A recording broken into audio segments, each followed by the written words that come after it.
What's up everybody, welcome to Money Management channel. My name is Andrei and today I'm gonna be doing an update on MMTLP and FINRA Saga. I got the cash in the bag, stadium packed. Born a rock star in this life, gonna live it up. And for today's video, guys, I will show you that the momentum is growing. I mean the momentum of the so-called non-litigational path to the resolution. On top of that, I will show you a quite interesting update and quite interesting due diligence from one of our community members in regards to the shady actions of authorities that lead us to the unsettled trades. On top of that, guys, I will show you an update in one of the litigation processes, and I have to admit that this update is also quite interesting, and it might be very promising in upcoming several weeks. So, and before we dive deep into all of this, guys, please hit the like button for YouTube algorithm and drop me a line in the comment section if you think my videos are valuable for you. So, let's begin today's video with the set of tweets that I covered basically yesterday. And first of all, I want to show you that, let me start with this update. We have more than 500 signatures under the open letter that was written by Daniel Oxer.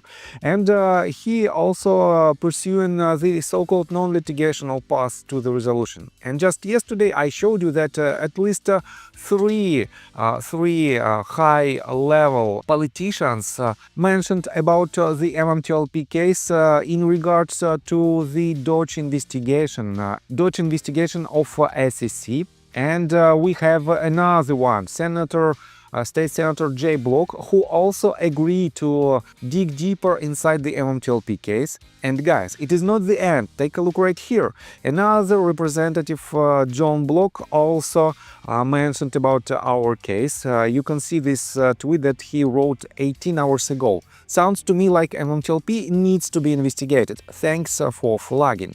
And guys, Representative John Block, let me show you, is the youngest, one of the youngest, if not the youngest one, state representative. And he's just 28 years old. This means, guys, his mindset is quite young and he potentially might be very interested in this case. So time will tell what will be the results from all of these tweets and from all of these actions. But I want to pay your attention to another quite interesting tweet. At this time it was written by Due Diligence, and as you can see, John Burda reposted this tweet. Due Diligence wrote, MMTLP, happy to announce that a congressional representative has committed to sending a letter to Dodge formally requesting that Dodge investigate the SEC's handling of the MMTLP situation to determine whether regulatory misconduct, negligence, or preferential treatment toward financial institutions played a role. I will not publicly disclose which representative is doing it. This comes as the effort to make this request from all offices I have been in contact with is still in its infancy, so you can expect more to come. And guys, yesterday I showed you that potentially we are about to see, or we are witnessing, this so-called snowball effect.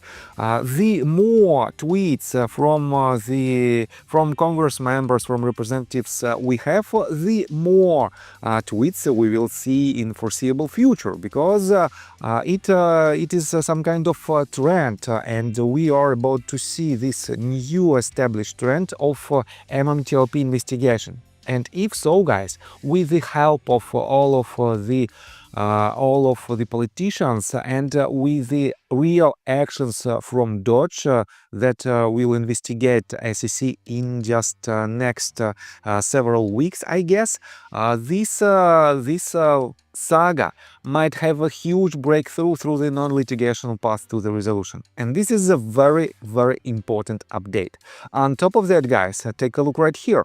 Mark Basil reposted the tweet that was written by Polish Assassin 2.0, and Polish Assassin wrote this. Great post. I've been saying for a long time that counterfeit shares sold into a stock are never known to the DTCC nor the issuer, the company, and therefore don't get reduced, divided by the RS fact factor during the reverse split. As the float gets reduced, the counterfeit shares doesn't change. And he added this screenshot. The ATC plays a critical role when trades do not settle through the CNS, Central Net Settlement System. This is important because the CNS is managed by another SRO called the DTCC. And he refers also to the tweet that was written by 100 MPH. And 100 MPH refers to the tweet that was written by George Palikors just a couple of days ago. And they covered this tweet basically yesterday. And let me show you this investigation in details. 100 MPH wrote, let's dig a little deeper into Wall Street's best kept secret. The QIDQS loophole allowed synthetic liquidity to flood MMTLP trading, while MMAT bore the brunt of the resulting arbitrage trades. FINRA's quotation and reporting so-called technology also facilitates trades of unregistered and registered securities inside of dark pools such as the ATS. All of the SROs have clearance and settlement of trade loopholes inside the US capital markets. FINRA operates an unregistered exchange through an exemption called a venue. The OTC markets are the perfect backdoor for a venue. Inside the venues are alternative trading system ATS that act like trading centers for broker-dealers to facilitate autonomous and fractional trades through matching and conditional order routing programs. These programs are algorithms. The broker-dealers use these algorithms called broker-dealer operators to artificially create supply and demand liquidity among themselves. The ATS plays a critical role when trades do not settle through the CNS, Central Net Settlement System. This is important because the CNS is managed by another SRO called the DTCC. Inside the DTCC, the NSCC manages a ledger that is supposed to record all trades, including the ones that do not settle. The trades that do not settle are called fails to deliver, also known as obligations. Obligations can also be recorded on the independent ledgers held at each brokerage when trades clear outside the CNS system. This is called X-clearing. So what happens when each broker-dealer operator is set up to X-clear obligations inside their own brokerage houses? Remember, the fractionalization of each share traded still exists and as it's processed. And that is the point. FINRA has a processor called SIP, Securities Information Processor, that links to the US markets by processing, consolidating all bid and ask quotes and trades from every trading venue into a single feed.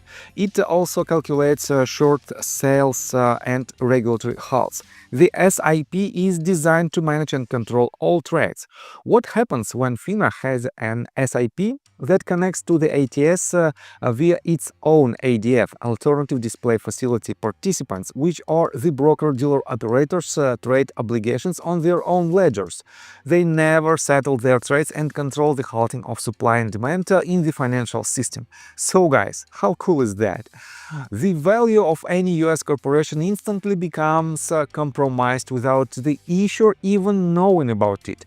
Look at the active and inactive ATS SEC filings very closely, and he added to these screenshots. Picture 1. FINRA access to the ATS. Picture 2. ATS technology used to X-clear using dark pools in the derivative market that expands into foreign markets. Picture 3. SEC allowing the autonomous X-trade capabilities for market makers. Market maker exemption not included. Picture 4. Market maker processing of trades. Are you beginning to understand why the SEC and FINRA needs to be audited, restructured, or completely removed from all financial market governments? And guys, this is, in my opinion, extremely important to understand that without the knowing of the issuer itself, the number of shares might be extremely high. And these trades will not this number will not be reduced because of all of the potential reverse splits that might happen. Wait a second, I will show right here. That might happen because of the issuer's actions. So That is why, guys, the market needs to be fixed, and I have to admit that we are about to see a huge update on the market because of the most recent actions, especially from the president's office and from Dodge in particular. So, and let me show you another quite interesting tweet, at this time from Scott Roth, and he made an update in regards to the so-called Roller versus Securities and Exchange Commission lawsuit. He wrote, Jason Hannibal Roller catches FINRA with its pants down as the bell rings for the heavyweight title fight in Connecticut in Roller versus the entire financial industry, or reasonable facsimile thereof. The hard beasts in FINRA looking for a breather without even round one being halfway through. Roller's counts and claims are spot on and demonstrate all the lessons learned into the prior legal disputes and raise the most important constitutional issues. So Hannibal scores a TKO out of the gate, and let's see where it goes from here. And guys, here's the official court listener link to this lawsuit, Roller versus Securities and Exchange Commission. And the most recent, one of the most recent updates was made, as you can see, on February 19th. Motion for extension of time until March 31st of this year. Respond to plaintiff's amended complaint, 13 amended complaint by Financial Industry Regulatory Authority. And guys, here is the explanation. Here is the screenshot of the notice.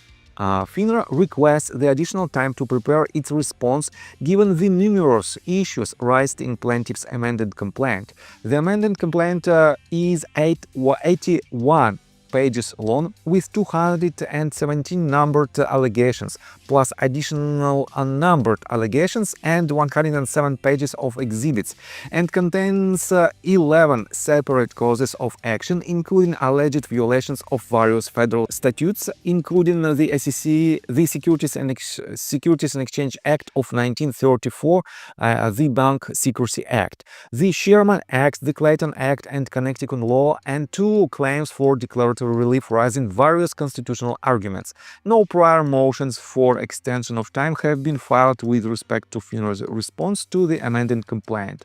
So guys, as you can see, this lawsuit is extremely complicated with a huge number of amended complaints, 81 pages long, 217 allegations and additional unnumbered allegations, and so on and so forth. This means, guys, our community members are extremely active, and if you don't see from the first glance the actions that are happening at this very moment, it doesn't mean that nothing happens.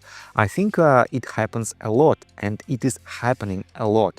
So that is why, guys, I think we are still here to fight and to win this battle, and our main goal is to be laser focused on our main targets and not on the so-called targets inside MMTLP community. That is why, guys, if the justice comes from this side, so be it, and we have to see the major update on our case, I think within foreseeable future, let's put it this way. And guys, let me tell you my personal story. I have a wife and 2 children aged 11 and 15, as well as a small dog. After 30 years of living in Russia near the Baikal Lake, we decided to move. Now we reside in Serbia. Although I don't own any MMTLP shares, I invest a lot of time creating daily MMTLP videos. I have been doing this every day without days off and holidays for more than 1.5 years. Now I wish to buy back this time from my family, from my children. We've agreed that I will ask the MMTLP community to support me, and I will give all the money to the children. Therefore, if you believe that I am providing useful content for you and wish to support me, you can join my Patreon account. For $5 a month, I will add your name to my list of supporters if you wish. Thank you in advance. The link you can find in the description below. So, I think that's all information that I want to provide you. If you like my video, please hit the like button and subscribe to my channel, and see you guys and girls next time. Bye! I got the cash in the bag, stadium packed, born a rock star in the this life, gonna live it up on the attack. Baby, I'm bad, I just wanna get caught up in this life. I'm crazy, I'm mad, doing no cap. Only God wants you.